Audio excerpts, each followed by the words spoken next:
Welcome back to Up in the Air. I'm Meredith Fish. And I'm Amanda Reynolds. This cold just does not seem to go away. I know. We've been in another cold spell here the past few days in New England. And states from Maine to Virginia have broken their low and cold high records. Well, hopefully when Ryan Breton joins us later in the show, he'll have some positive news regarding a potential warm-up in our future. Speaking of tonight's show, we have a lot to cover this evening. We'll be covering new satellite launches, cyclones in Australia, and ice coverage in the Great Lakes. For now, this is Update in the Air.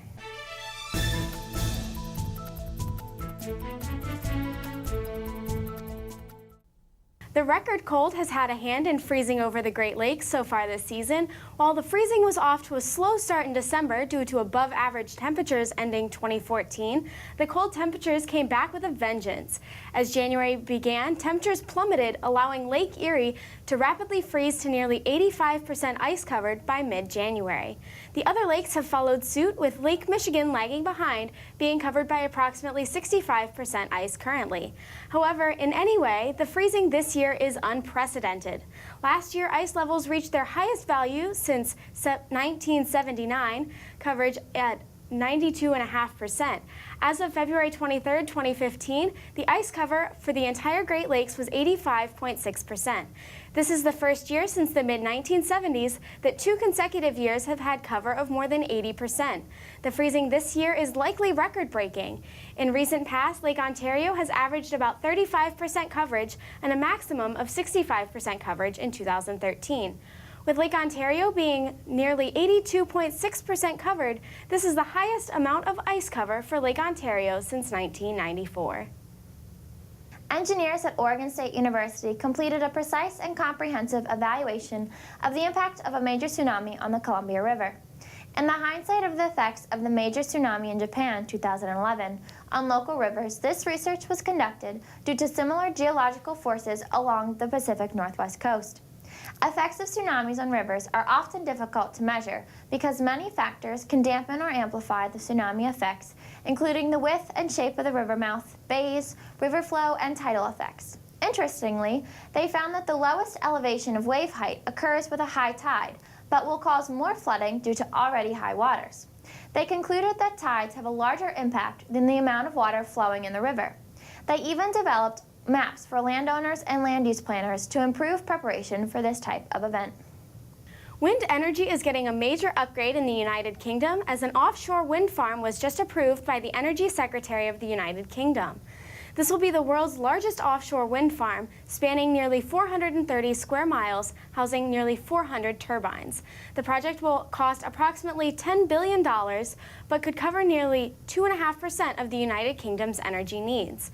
When fully operational, the wind farm will be able to power nearly 2 million homes, in addition to creating over 900 new jobs. Ed Davey, the Climate Change Secretary of the United Kingdom, said making the most of Britain's homegrown energy is creating jobs and businesses in the United Kingdom, getting the best deal for consumers, and reducing our reliance on foreign imports. Wind power is vital to this plan, with 14.5 billion euros invested since 2010, which into an industry which supports over 35,000 jobs. Last week, NASA launched a satellite for observing space weather to detect large-scale solar flares. Although they are a less common phenomenon, they can be devastating as they disrupt cell service, short-circuit computers, and can knock out power grids. The satellite, called Discover, will be stationed 1 million miles out into space at the place where the Earth and Sun's gravitational fields are equal. This location is important because it will allow us to accurately detect the solar flares and give us time to prepare. These larger solar flares are also called coronal mass ejections, as a large amount of plasma is heated up and then flung out into space. Thankfully, these large solar flares are rare, but the last one knocked out the Quebec power network for 9 hours in 1989. This new satellite will help limit potential damage and help decision makers prepare their systems. Everyone has heard about rising CO2 levels in the atmosphere, but where does all of that CO2 end up going? Typically, somewhere between 1/4 and 1/3 of carbon dioxide dissolves into the oceans. This ultimately makes the oceans more acidic. When carbon dioxide is dissolved into water, a reaction that leaves just the hydrogen ions, it makes the ocean water more acidic. In general, marine life is very susceptible to changing pH levels, making it harder to live, so they eventually die out.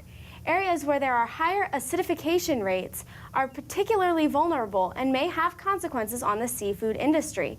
Areas such as southern Massachusetts may be most impacted due to the heavy reliance of the economy on the fishing industry. This map shows where certain areas around North America are likely to reach a critical acidity value in which it becomes critically stressful for shelled mollusks and other seafood to live. Purely reducing CO2 levels will help, but it is not an end-all solution. Finding better ways of measuring acidity values in the water is the next step for future researchers. Australia has been hit by 2 severe tropical cyclones last week. Cyclone Marcia hit the coast near Shoalwater Bay as a Category 5 cyclone. This is only the second storm of that intensity to make landfall in Queensland in more than 40 years. The other cyclone, Lam, hit the coast between Milingimbi and Elcho Island as a Category 4 cyclone. These are significant storms that thankfully have not caused any human casualties or injuries, but the government has still urged residents to stay in their homes. Trying to keep property damage to a minimum, export harbors and shipping terminals were closed, as well as vessel movements restricted since Friday.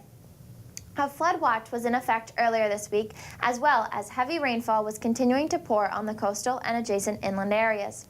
Since 1970, Queensland has been hit by 29 severe Category 3 or more cyclones, with Yashi and Marcia being the only Category 5 storms to hit the state during this period.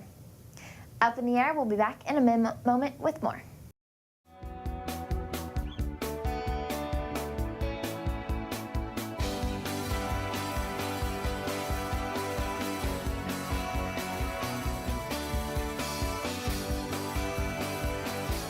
Hope you enjoyed this week's Update in the Air. This week, the Weather Risk Management class at Penn State will start showcasing and explaining the natural gas and soybean market. Our very own Meredith Fish and Matthew Brothers will give us the first look into these market commodities. The energy and agriculture industries are largely affected by changes in the weather. Today, we will be focusing on the current natural gas and soybean meal futures market, how it is impacted by the weather, and the current state of each market. Last week's storage report for natural gas revealed 111 billion cubic feet withdrawal, leaving 2,157 BCF in storage. This total storage is 45.8% greater than last year and 2.8% greater than the 5-year average.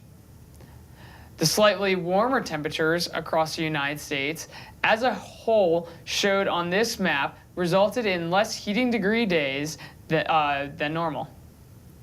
Looking back on the temperature anomalies for the week ending on February 19th, colder than average temperatures are pretty evident across the eastern 2/3 of the United States.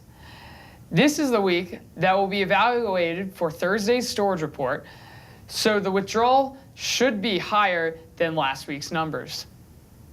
The NSEP forecast week 1 and 2 temperature anomalies display colder than normal conditions across the majority of the U.S., while the week 3 and 4 forecasts begin to display above average temperatures for mid-March. The currently forecast PNA values, which have been positive since the beginning of February, look to be trending negative through early March. A negative Pacific North American pattern results in above average temperatures across the eastern U.S. Now looking at the NYMEX June 2015 contracts for natural gas is currently trading at $2.96. Moving on to the soybean meal market, during the month of February, soybeans are grown in the southern hemisphere, mainly in Brazil and Argentina. During this month, the pods are filling and the harvest has started to begin, so weather is very important. The ideal weather for soybean growth is cool and wet, with hot and dry being potentially harmful. This past week, it has been rainy in the main growing areas of Brazil, with normal precipitation throughout Argentina. Next week, slightly drier conditions in Brazil are forecasted, with wetter conditions in Argentina expected. Temperatures in Brazil and Argentina have been relatively seasonal. Looking forward to next week, Argentina is expecting higher than average temperatures, while Brazil moves slightly cooler. The World Agricultural Supply and Demand Estimates, otherwise known as the WASDE report, was released 2 weeks ago to update the market on imports, exports, yield estimates, and other important numbers. The market typically moves in anticipation of and after the releasing of this report. This report was similar to last month and thus did not swing the market far. Another important aspect of the soybean meal market is the possibility of protest. Earlier this week, grain trucks blockaded a road in the main harvest area in Brazil due to high fuel prices. This type of action will stop the movement of grain and can cause prices to rise.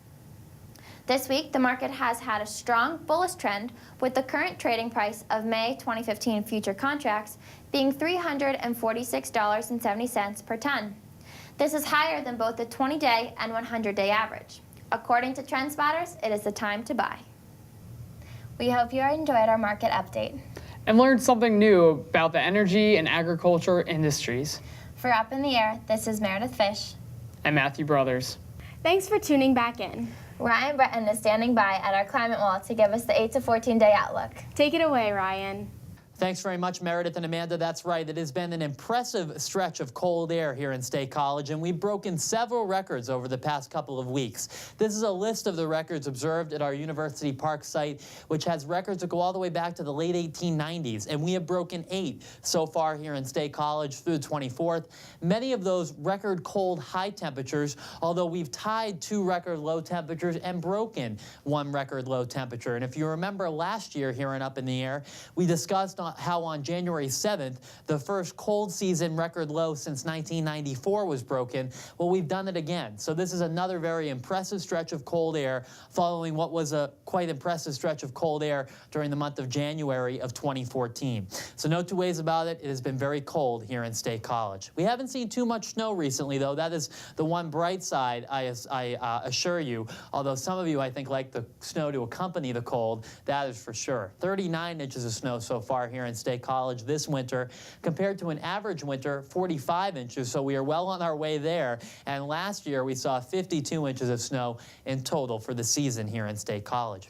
As far as the snow cover around the nation, more than half of the country is now covered in snow, although New England and the Northeast continues to dominate with well over 1 to 2 feet of snow on the ground throughout much of New England. That's because they saw several storms, especially late January and early February, and it simply has not warmed up. Well, I hate to break it to you, it's not going to warm up anytime soon. Our temperature outlook for the beginning of March continues to project well below normal temperatures, especially through the Great Lakes, extending into the Northeast. And now with Lake Erie and much of the Great Lakes frozen over, there is a straight shot of cold coming down from Canada with no chance of that air being modified as it comes down from the north. Much of the central part of the nation expected to be below normal as well, although if you're heading on spring break, there is some hope that the southeastern part of the nation could see some above normal temperatures on average between March 4th and March 10th. Through the west, below normal conditions expected through the Four Corners. The only glimmer of hope out there is California, where temperatures may average above normal during this period as well. In terms of the precipitation, no real strong signs of where we may see above normal precipitation here through the East Coast, but there is some signal that through the southeast and the mid-Atlantic, we could have some systems that provide above normal precipitation through this period, although much of the central and western part of the nation will be dominated by rather dry conditions and will average below normal for precipitation through this period from March 4th to March 10th. So that's the way things break down at this time. No major changes. Continued cold in the east and a couple of reinforcing shots possible as we head into March. Although some good news is that those averages tend to climb quite quickly through the month of March. So even if we're below normal, we're getting warmer as we do so. That's our forecast for this week. We'll see you next time. Thanks, Ryan. All those cold record temperatures were not what I wanted to hear. Me neither. Thankfully, March is just around the corner, but that's all we have for this week. As always, thanks for joining us this week, and thank you to the Penn State students for contributing to the show. Tune in next week to catch another episode, but for now, I'm Amanda Reynolds. And I'm Meredith Fish. See you next time, Up in the Air.